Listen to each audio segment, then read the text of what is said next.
Going to be getting some reaction from the White House, a reaction to a devastating setback for the U.S.-UK relationship. The British Parliament only moments ago rejecting a motion to authorize, at least preliminarily, a resolution that would have allowed the British government to go ahead and work with the United States in dealing with a military response to Syria's alleged use of chemical weapons against civilian targets in Syria. But that resolution ago went down to the urgings of the British Prime Minister David Cameron to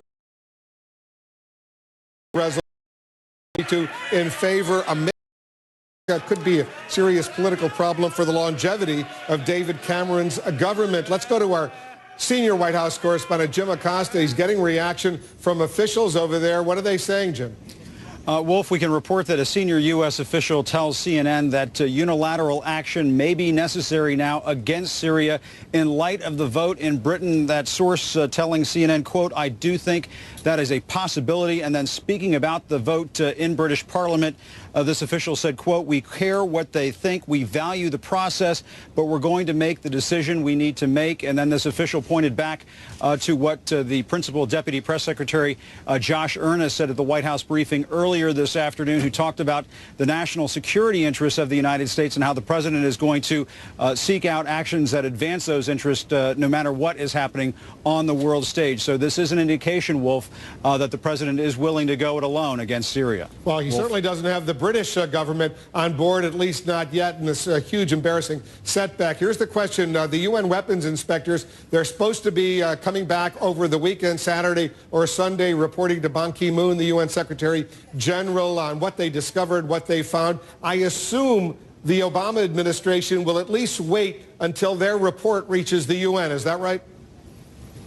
I haven't gotten a sense as to what the White House is willing to wait for. I think that the message has been communicated to the United Nations from this White House that those inspectors are in harm's way and that they need to get out of this area, at least in the short term, very soon.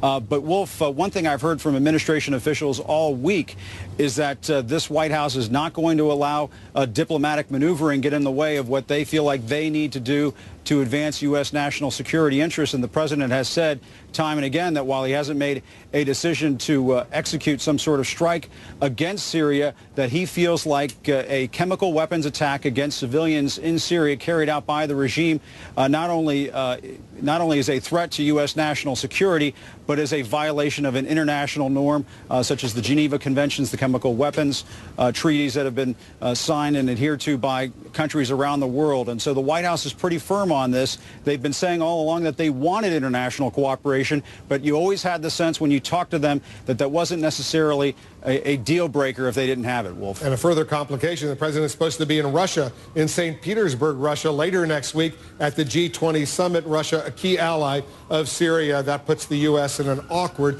position if airstrikes or missile strikes are launched before he leaves Washington for first Sweden and then St. Petersburg, Russia. Jim Acosta over at the White House. We'll stay in close touch with you. We'll take a quick break. Much more of our special report, Crisis in Syria, right after this.